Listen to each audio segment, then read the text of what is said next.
Hello and congratulations on getting access to this video course on Facebook retargeting. Okay, so this is video number 1, which is the introduction and getting started. So before we get started, I want to give you a quick overview of what's inside this video course so you know exactly what to expect. So obviously this is video number 1. Video number 2 is going to be a visual map of Facebook retargeting. And what that includes is I'm going to show you how Facebook retargeting works. And a lot of times people jump straight into showing you how to set things up. But unless you really understand how everything fits together, what connects to what, and all of that, it's really going to become confusing. Because if you set things up like an email opt-in retargeting campaign or a blog post campaign, or a purchase retargeting campaign, every one of those is different. So once I show you the basics via a visual map, that's when we show you some real life examples in video number 3. Of course, in video number 4, I'm going to talk about the Facebook pixel, what it is, why it's important, and how it's used.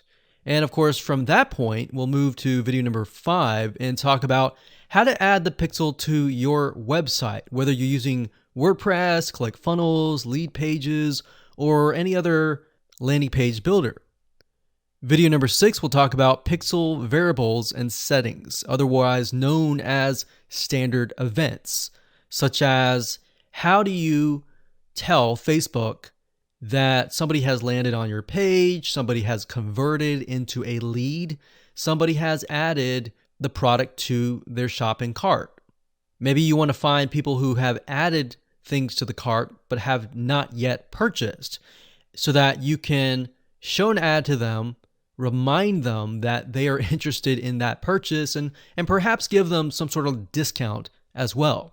Video number 7, we're going to talk about custom audiences, which are essentially lists or segments of people that you have targeted. And when you create your Facebook ad, you can then target that specific custom audience and show that specific ad to that audience. And then of course, in video number 8, we'll have some practical application and show you how to create these custom audiences. And of course, last but not least, video number 9, we'll talk about retargeting campaign setup. All right, so let's talk about mindset, because I'm a big believer of having the right mindset before you get started. I want you to realize that you're not going to make a sale. You're not going to get leads right away just by setting up a Facebook retargeting campaign. Converting visitors really does take time. And to be realistic, sometimes 12 to 17 times of touch points, meaning you have to get in front of them 12 to 17 times before they will buy. So I want to make sure that you don't expect an immediate action or an immediate sale. Now, to get started, you're going to need these things. You're going to need to have a Facebook ad account. And in doing so, you'll also need to have a Facebook business account. And you can go to business.facebook.com to get access to a Facebook business account. Now, having a business account is separate from the Facebook ad account. You'll obviously need money for ads, realistically at least $500 or more. This is not free by any means, but it's a great way to test things and find results right away. You'll also need to have an idea of how you are selling your product or service in terms of your website, in terms of your funnel landing page setup, meaning how many pages do you have in your funnel? Do you have 3? Do you have 4? Do you have 5? How many? So you want to have an idea of that before you get started, because it'll start to make sense once I show you around. And of course, you'll need to have some sort of mind map or flowchart software. And the reason for that is it will help you be able to map things out, map your own plan of attack out, so that you will be able to successfully implement everything that we're teaching you. Welcome back. This is video number 3, and as promised, I am going to give you some real live examples of different scenarios so that whether you're trying to build a list or whether you're trying to sell a product or whether you're trying to just brand yourself, different scenarios call for different setups and different types of campaigns. So we talked about the blog post earlier, and that's fairly simple. But let's say, for example, that you want to build a list. How do you set things up? All right. What if they don't opt into the list? How are you going to retarget them to get them to sign up for the list? So what you really have to do is you have to get an idea of what you want to achieve. What action do you want? Do you want an email? Do you want a sale? Do you just want to brand yourself and expose people to your awesome content? And there are other different scenarios as well. How do you get somebody to fill out a form? So how about we cover those right now? So let's do opt-in list. So let me jot this down so we don't forget. So we're going to cover next. So we covered blog post. We're going to cover email opt-in, a sale, and perhaps a branding. Yeah, we actually, blog post is actually branding. So branding. Now you could go further and show them ads of other related content as well. You could do that. But the goal here is to try to keep things simple. All right. We don't want to get too complex because, believe it or not, Facebook ads can get very, very complex. Funnels can grow and be extensive as possible. But let's keep the things simple. So we got a sale. Well, let's do perhaps a form. So you have to think, what is the intention or the goal? So the goal with an email opt-in is to get an email address. The goal of a sale is to obviously get someone to spend money. So getting somebody to pay. So get someone to buy.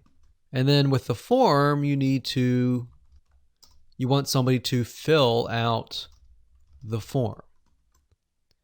Now you also have to think, okay, what happens when somebody completes the email?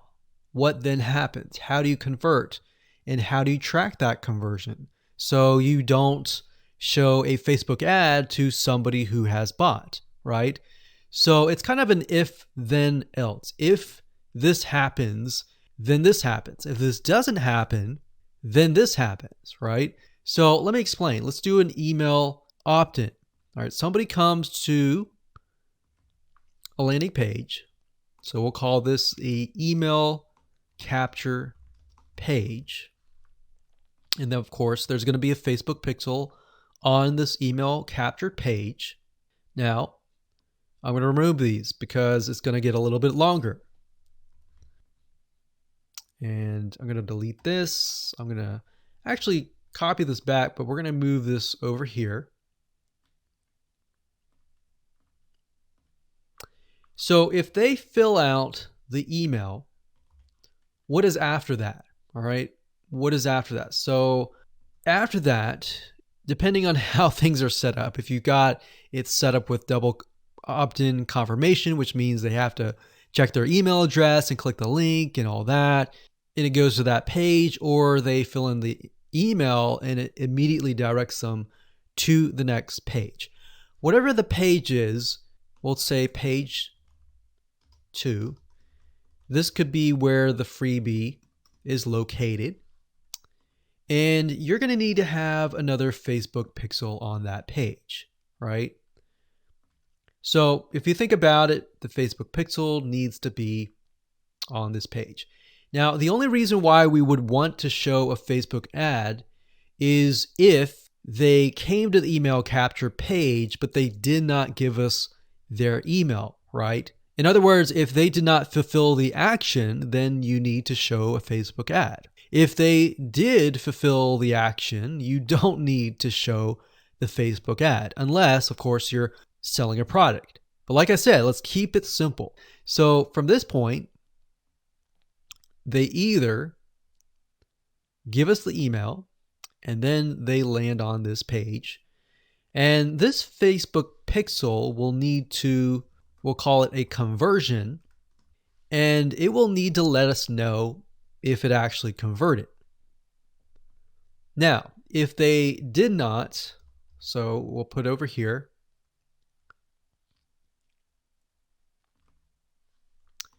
did not give email. So this is if they gave us the email. If they did not give us the email, and that's why I put an arrow here. So these are scenario 1. So we could actually name this. Let's name this scenario 1.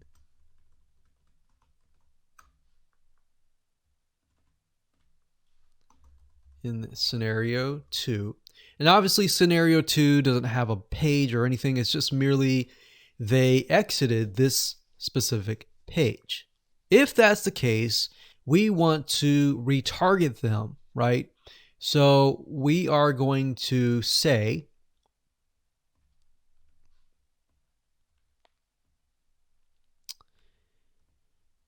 if they did not give us the email, then we're going to put them into a custom audience.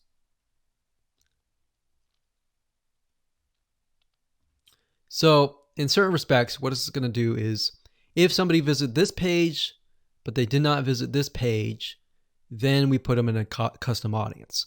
If they visited this page and this page, then we do not retarget them. Now, it's going to be a little bit more easier to understand when I visually show it to you. But I just want to give you a bird's eye view here. So at this point, they did not give us the email, so therefore we add them to custom audience, and then we show them a Facebook ad. Now we could add those who signed up into another custom audience as well. So let's say we want to build a list and then we want to retarget them with a lot of great content or a product, for example, that we sell within the email. So different scenarios will require different setups. So that's one setup. That's an email setup. So not only are you setting things up for if they fill out the email, but if they do not fill out the email. So the next thing we have is a sale. So you'll notice that it's actually very similar. If a visitor comes to a page, and this page can be the sales page, and of course we pixel them, and then they either buy or, so scenario, they buy, and that is a Facebook pixel conversion, or they do not buy, and then we add them to a custom audience and we show them a Facebook ad for the goal of trying to get them to buy. Maybe they're not ready to buy, right? So you could show a Facebook ad of free content that is related to the sales page. Because most likely if they visited the sales page, they're interested, they're just not sure, right? You could show them a Facebook ad to a coupon. So there are many different ways of doing this. So now you can kind of get an idea. It's very, very similar from the email to the sale. Any type of conversion, it's very, very similar. So now we have a form. So let's see here. We got sales page here. And let's do a form. So they come to the form, and our goal is to get them to fill out the form. So we got a Facebook pixel here as well. Of course, scenario 1, they fill out form, and then we have a Facebook pixel, and we're able to track that they did fill out the form. And scenario 2, they did not fill out form, so we want to retarget them with either really good content or something that speaks directly to them to try to get them to come back and fill out the form. And that can be the Facebook ad. So as you can see, anytime you have a action it actually becomes very, very similar in the setup. So now that you have a better idea of the different real life scenarios and examples, let's move on to the next video and talk about the Facebook Pixel, what it is, why it's important, and where to get it. Hello and welcome back. This is video number 2, and in this specific video, we're going to show you a bird's eye view of how Facebook retargeting works. So you may have a general idea of how Facebook retargeting works, but my goal here is to kind of give you a visual mind map of how all the pieces connect together.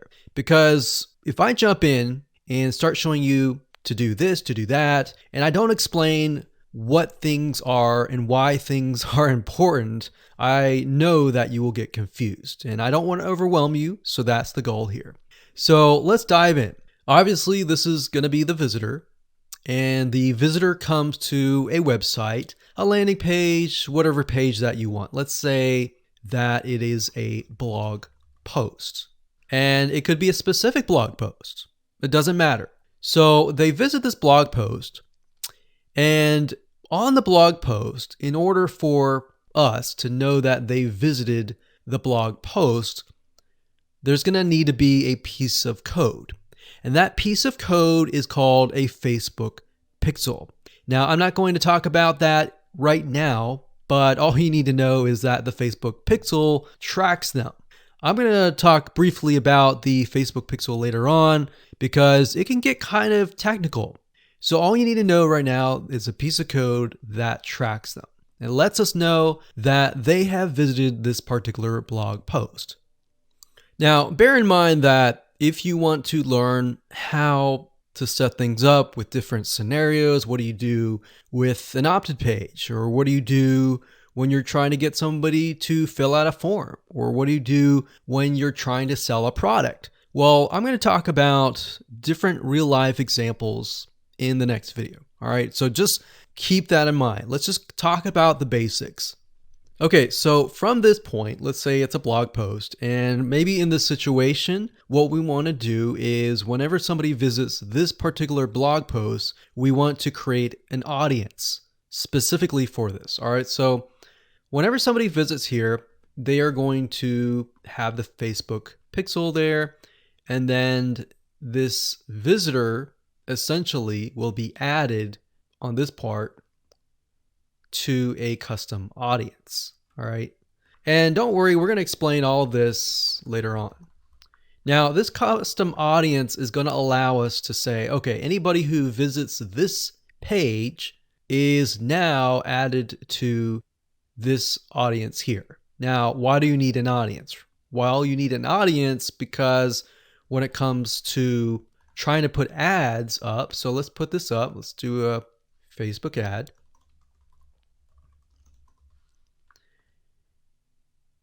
We have to find a way to show this ad to this audience. So obviously from the custom audience here in the Facebook ad here, directionally, we are going to show the Facebook ad to anyone who visited this blog post. So this is a very, very basic Facebook retargeting. So let me repeat this. Let's do a recap. A visitor comes to the blog post, and this piece of code is just happens to be on this blog post, which will allow us to know, okay, this person visited it and they're segmented into this audience, and therefore we then show them Facebook ads on Facebook to this custom audience. So that is a very, very basic scenario. Now, it can get a little bit more tedious if you add more things like email opt-ins or everything else like that. But I just want to start with the basics. We'll talk about more about real life examples in the next video. Now, what you will need to learn is the Facebook Pixel. How to use it, how to set up different things like triggers, different ways to work with variables. And the Facebook Pixel is just more than a piece of code. It can track when somebody visits a page. It can track when somebody buys a product. It can track when somebody opts in. So in other words, if you want to know if a conversion happened, then you will need the Facebook pixel again.